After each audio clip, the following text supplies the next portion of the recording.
Bismillahirrahmanirrahim. Assalamualaikum warahmatullahi wabarakatuh.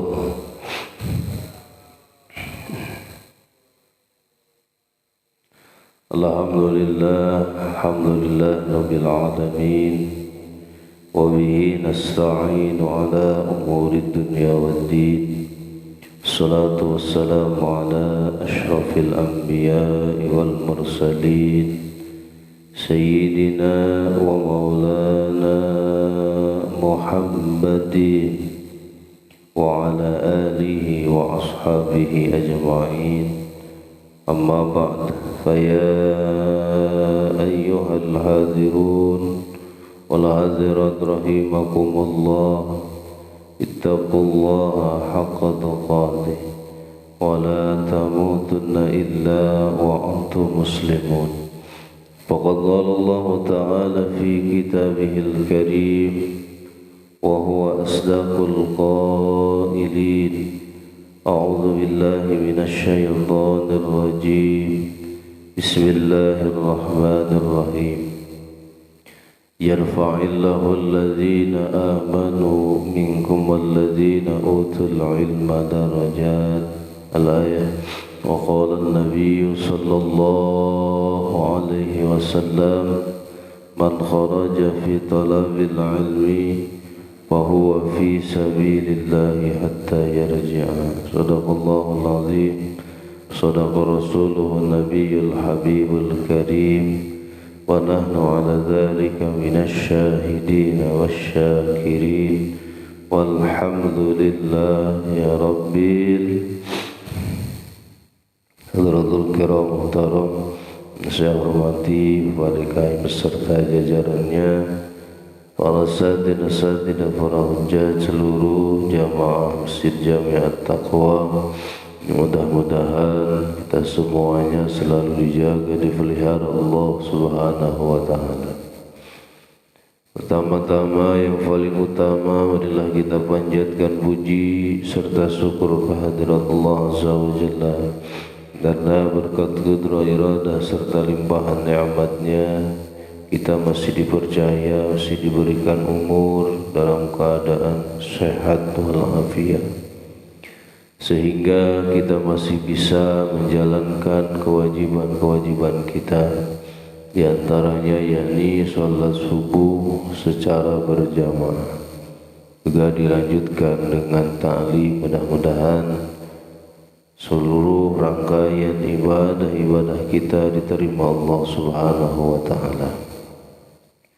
Salawat serta salam semoga tercurah limpah kepada Faduq Alam Habibana Karim wa Nabiyana Karim Muhammad sallallahu alaihi wasallam, tak lupa para keluarganya, para sahabatnya, para tabi'in, para atba' tabi'in. Mudah-mudahan sampai kepada kita selaku umatnya, amin ya Allah ya Rabbal.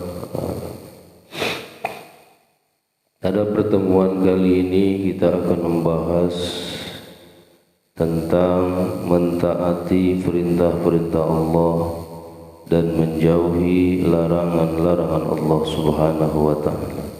Bagaimana dalam kitab ini berada di maqalah yang ke-19, Al-Maqalatut Tasi'atu Asyara, maqalah yang ke-19. Uhiya ila ba'dil anbiya ati'ni fima amartuka wa la ta'simni fima nasahtuka.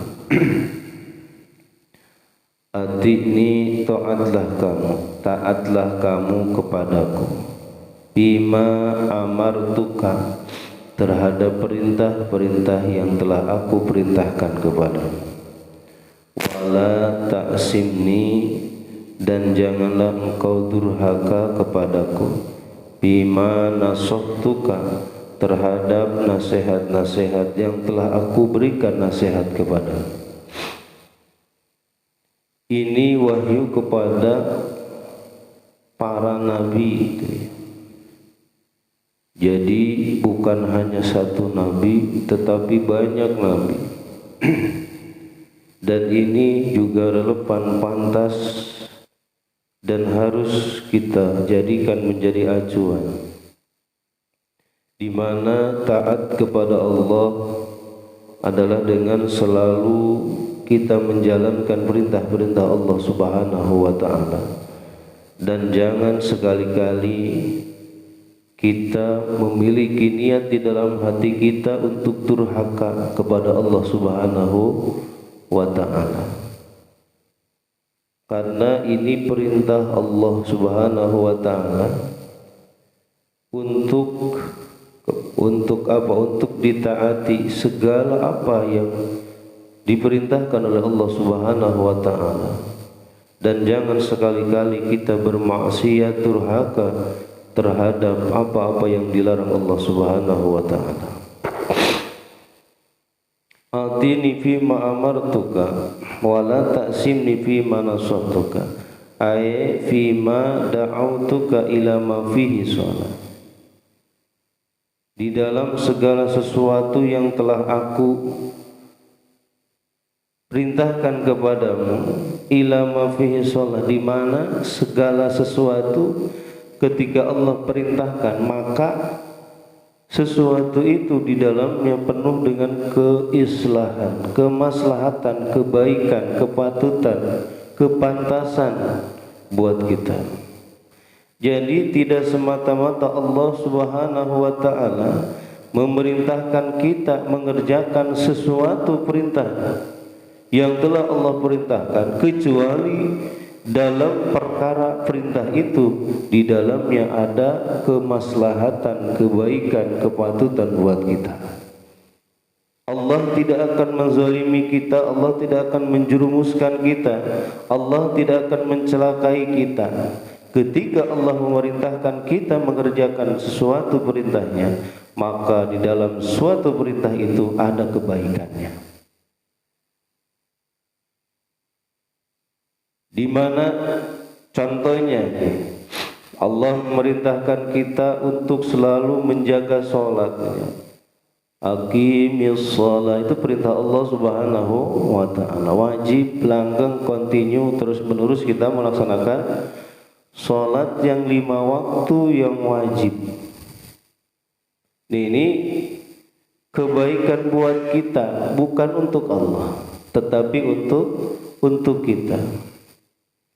Di mana di dalam sholat kita ketahui bahwa makna sholat secara lugat saja adalah doa. Maka di dalam sholat kita itu sebenarnya berdoa, bermunajat kepada Allah Subhanahu wa ta'ala. Itu kebaikan buat kita.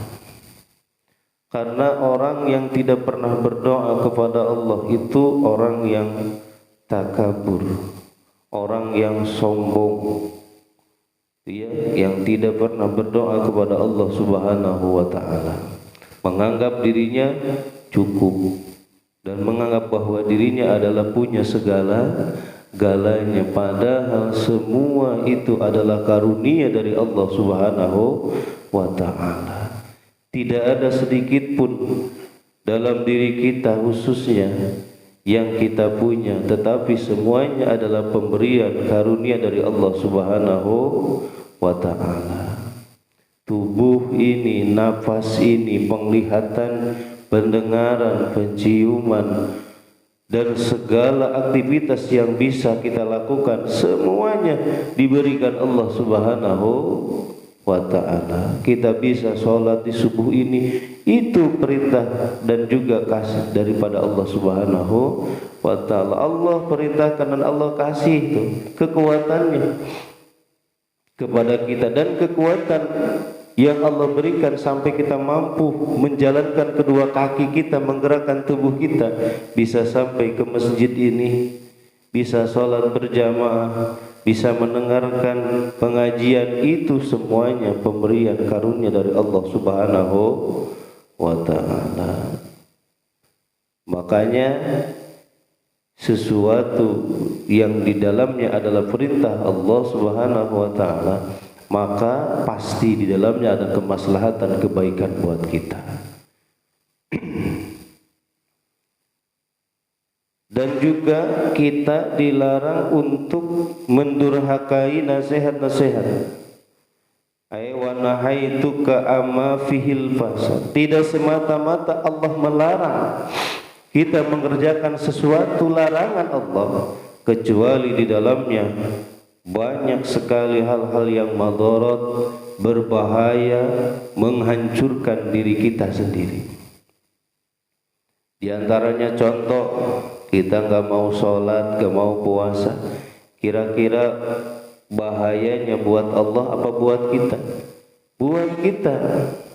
Kita yang akan menanggung nanti akibat daripada kita tidak taat, akibat daripada kita durhaka terhadap perintah Allah Subhanahu wa ta'ala. Yang akan menanggung siksaannya adalah diri kita sendiri. Na'udzubillah summa na'udzubillah.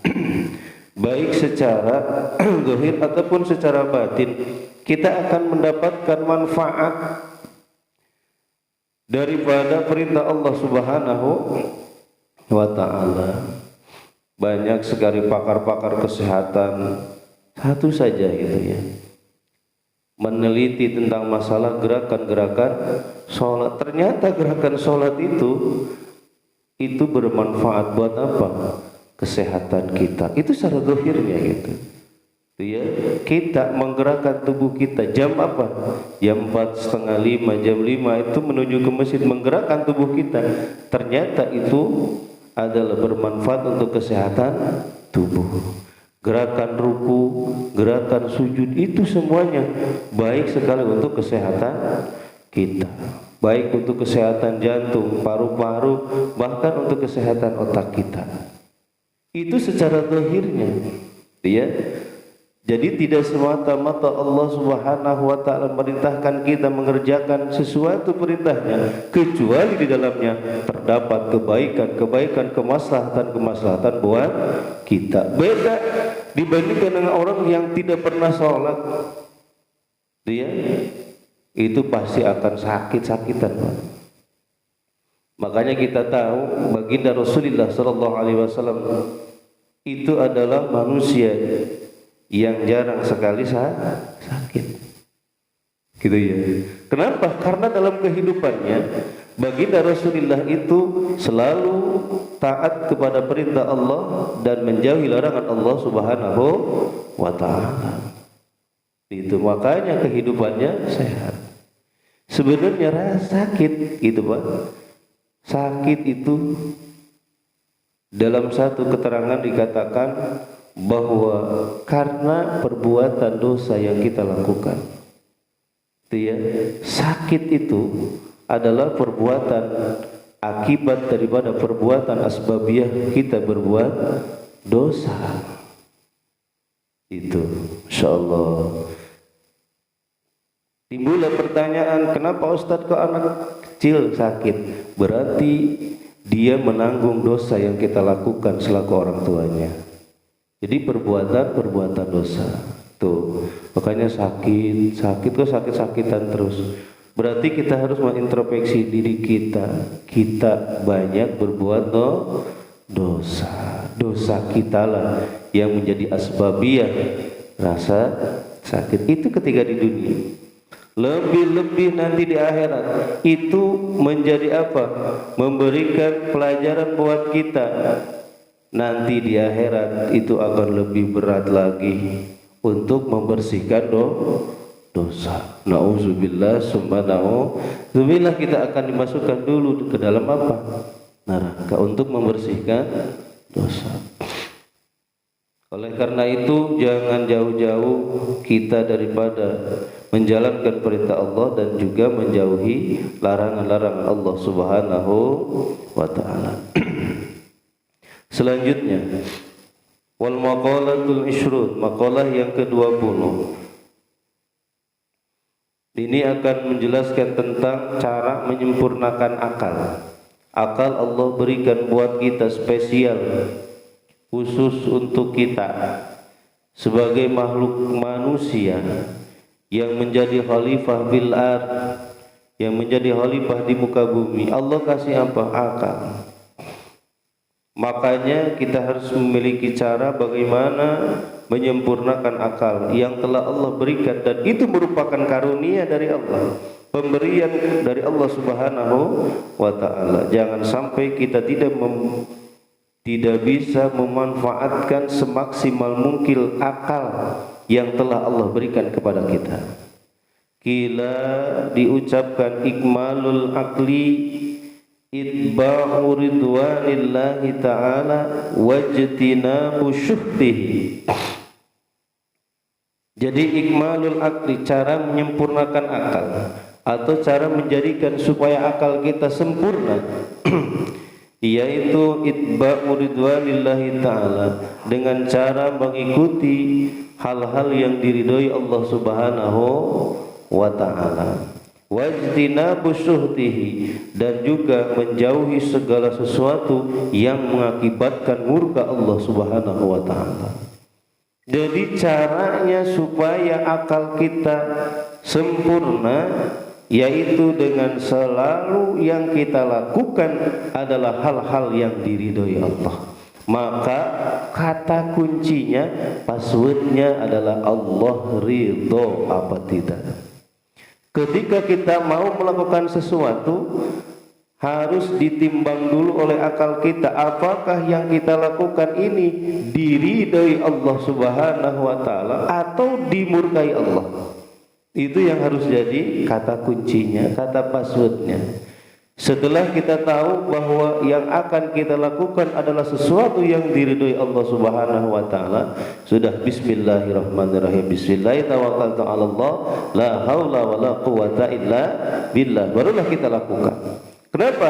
Karena itu sesuai dengan yang diridhoi Allah Subhanahu wa taala. Sebagaimana kita nih berangkat dari rumah, melangkahkan kedua kaki kita, menggerakkan tubuh kita menuju masjid yang tercinta ini, kira-kira itu diridhoi apa dimurkai Allah?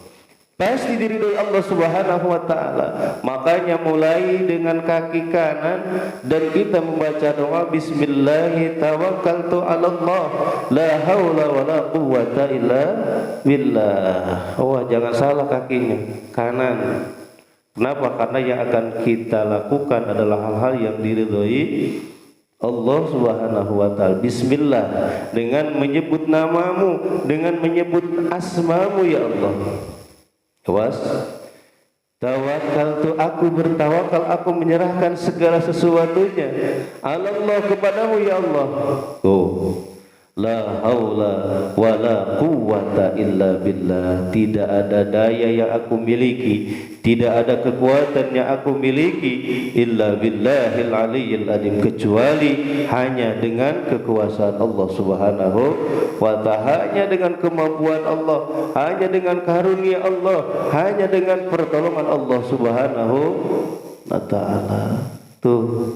Jadi dari mulai keluar dari rumah saja kita itu sudah apa? Sudah diridhoi Allah Subhanahu wa ta'ala. Maka akal kita otomatis akan menjadi akal yang sempurna.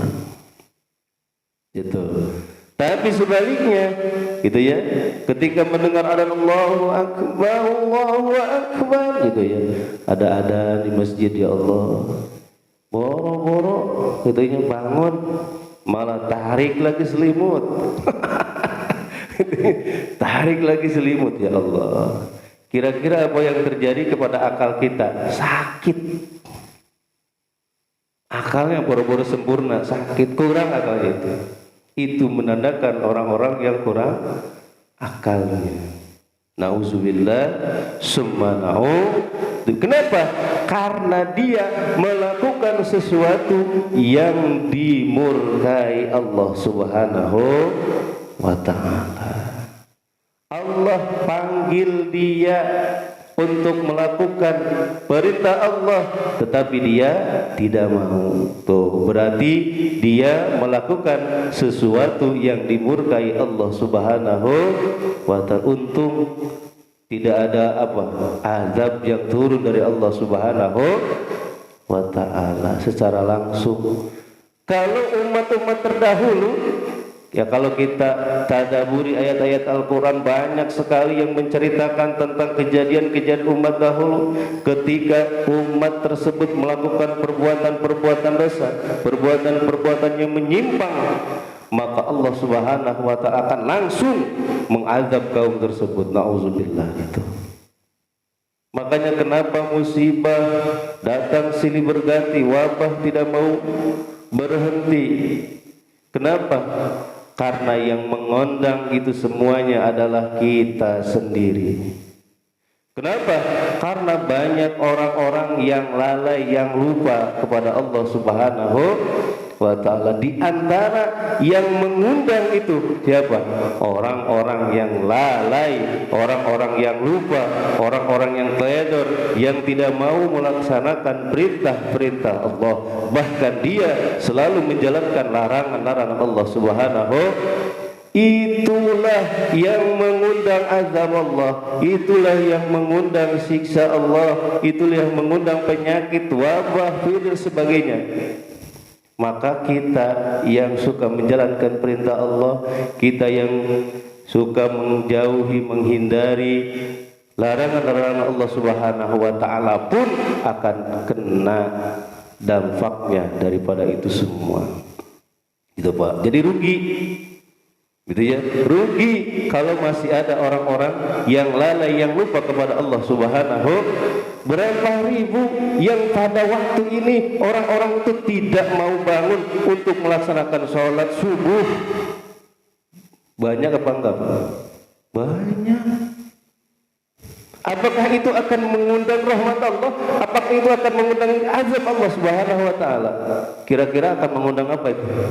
Azab, siksa Allah Subhanahu wa ta'ala. Makanya banyak di tweet, di WA dan sebagainya, Mbak, kapan virus ini akan berhenti, kapan? Selama masih ada orang-orang yang seperti itu, kayaknya ini virus akan terus ada, Pak. Selama orang tidak mau introspeksi terhadap dirinya sendiri, bukannya semakin dekat dengan Allah ketika Allah berikan peringatan, bahkan mereka lebih jauh meninggalkan Allah Subhanahu wa ta'ala, maka akan terus ada, insyaallah. Makanya virus itu adalah makhluk Allah. Virus itu diantaranya adalah Zululullah, bala tentara Allah Subhanahu wa ta'ala, yang mengingatkan kita makhluknya, mengingatkan kita hamba-hambanya yang lalai, yang lupa kepada Allah Subhanahu wa ta'ala. Kenapa? Karena ada yang mengundang. Maksudnya ada yang mengundang. Kira-kira orang yang ikut pengajian dengan orang yang gak ikut pengajian banyakan mana? Orang yang sholat dengan orang yang tidak sholat banyakan mana? Tidak seimbang. Kalau bahasa dalam timbangan nggak seimbang. Lebih banyak orang yang mengundang murka Allahnya daripada orang yang mengundang ridhonya Allah Subhanahu wa ta'ala. Maka bersebelah sekarang itu, insyaallah. Dia ternyata ada yang ngundang. Di antara ada 3 hal. Nah, di antaranya itu adalah orang-orang yang lalai kepada Allah Subhanahu wa ta'ala. Kalau giliran yang ngondangnya itu adalah atasannya, bosnya dan sebagainya, kira-kira gimana? Langsung apa tidak? Lalai apa tidak? Tetapi kalau giliran Allah Subhanahu wa ta'ala yang memiliki, yang menciptakan, yang memberikan akur kepada siapa? Kepada bosnya, pemimpinnya. Kalau Allah yang ngundang, kira-kira dipatuhi apa tidak? Masa bodoh kan gitu bahasanya. Banyak orang-orang yang seperti itu, na'udzubillah summa na'udzubillah. Bahkan sering dibaca oleh kita setiap sholat, alhaakumut takasur hatta zurtumul maqabir.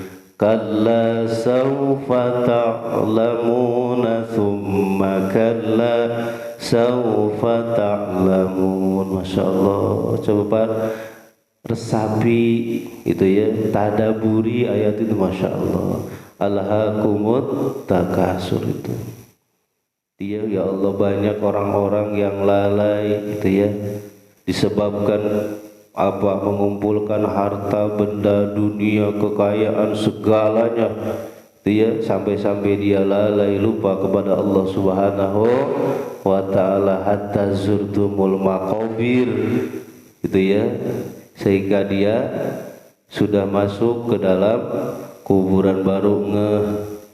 Makanya para ulama mengatakan annasu kulluhum niyam, annasu kulluhum niyam, semuanya manusia itu sedang tertidur. Manusia itu sedang tertidur. Kapan bangunnya? Idza matu, ketika dia mati, ketika dia sudah dimasukkan ke dalam kubur, baru intabahu, mereka bangun. Setelah dia masuk ke dalam kubur, setelah mereka mati, baru bangun, baru ngeh. Itu ya, yang dia punya, yang mereka punya segalanya hanya mimpi belaka, Pak. Rumah yang mewah, mobil yang mengkilap, kekayaan yang berlimpah, istri yang cantik, anak yang lucu, semuanya dia tinggalkan. Gitu ya, semuanya dia tinggalkan. Diibaratkan kita itu seperti orang yang baru bangun tidur. Malam tadi kita mimpi punya mobil yang paling bagus. Itu apa, mobil apa? Pas bangun, mana mobil teh? Seperti itu, Pak. Ya Allah, yang kita bawa cuma 3 helai kain, Pak, yang membungkus tubuh kita, bukan dari sutra gitu ya, kain yang paling kasar itu. Insyaallah gitu ya. Makanya dalam hadis qudsi Allah Subhanahu wa taala mengingatkan kita, la tansal mauta li annal mauta la yansaka, janganlah sekali-kali engkau melupakan kematian, karena kematian tidak pernah melupakan kita. Masyaallah. Baginda Rasul mengatakan, dzikru mahadi billada, selalu ingat kamu terhadap hal yang menghancurkan kelezatan, membinasakan kelezatan. Apa? Al-maut, yaitu kematian. Selalu ingat kematian, supaya menjadi motivasi kita untuk selalu beribadah, selalu beribadah kepada Allah Subhanahu wa ta'ala, dan menjauhi larangan-larangan Allah. Nah, ini cara untuk menyempurnakan akal, yaitu dengan apa? Dengan selalu mengikuti hal-hal yang diridhoi Allah dan menjauhi segala sesuatu yang mendatangkan kemurkaan Allah Subhanahu wa ta'ala. Jadi passwordnya, kata kuncinya, sandinya Allah ridho apa tidak. Mudah-mudahan ada manfaatnya, nambah iman takwa kita kepada Allah Subhanahu wa ta'ala, dan mudah-mudahan Allah selalu melimpahkan berkahnya, kasih sayangnya untuk kita semuanya, berkah sisa umur kita, berkah kasab dan usaha-usaha kita, berkah keluarga kita. Mudah-mudahan dijadikan keluarga yang sakinah, mawaddah, warahmah, berkah anak-anak kita, berkah keturunan-keturunan kita. Mudah-mudahan mereka dijadikan anak-anak dan keturunan yang soleh dan soleha. Hajat-hajat kita, maksud-maksud kita, niat-niat kita yang baik, mudah-mudahan cepat dikabul ijabah Allah Subhanahu wa ta'ala.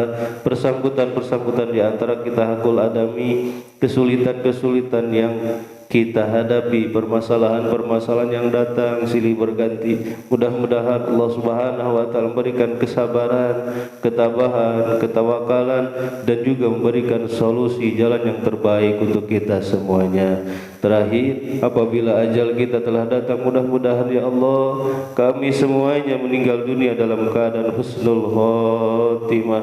Amin ya Allah ya rabbal alamin. Sirul Fatihah. أعوذ بالله من الشيطان الرجيم بسم الله الرحمن الرحيم الحمد لله رب العالمين الرحمن الرحيم مالك يوم الدين إياك نعبد وإياك نستعين اهدنا الصراط المستقيم صراط الذين أنعمت عليهم غير المغضوب عليهم ولا الضالين رضيت بالله ربا وبالإسلام دينا بمحمد نبيا رضيت بالله ربا وبالإسلام دينا بمحمد نبيا رضيت بالله ربا وبالإسلام دينا وبمحمد نبيا أشهد أن لا إله إلا الله وأشهد أن محمدا رسول الله. Marilah kita tutup pengajian kita dengan doa kifarat majlis. Subhanakallahumma wa bihamdika asyhadu an la ilaha illa anta astaghfiruka wa atubu ilaik. Terima kasih atas segala perhatian. Mohon maaf segala kekurangan. Usikum wa nafsi bittaqwallah. Wallahu muwaffiq ila aqwamit thariq. Assalamualaikum warahmatullahi wabarakatuh.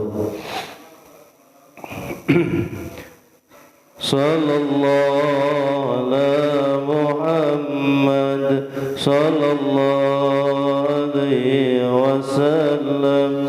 Sallallahu ala Muhammad ya Rabbi salli wa sallim. Allahumma salli wa sallim wa barik ala alihi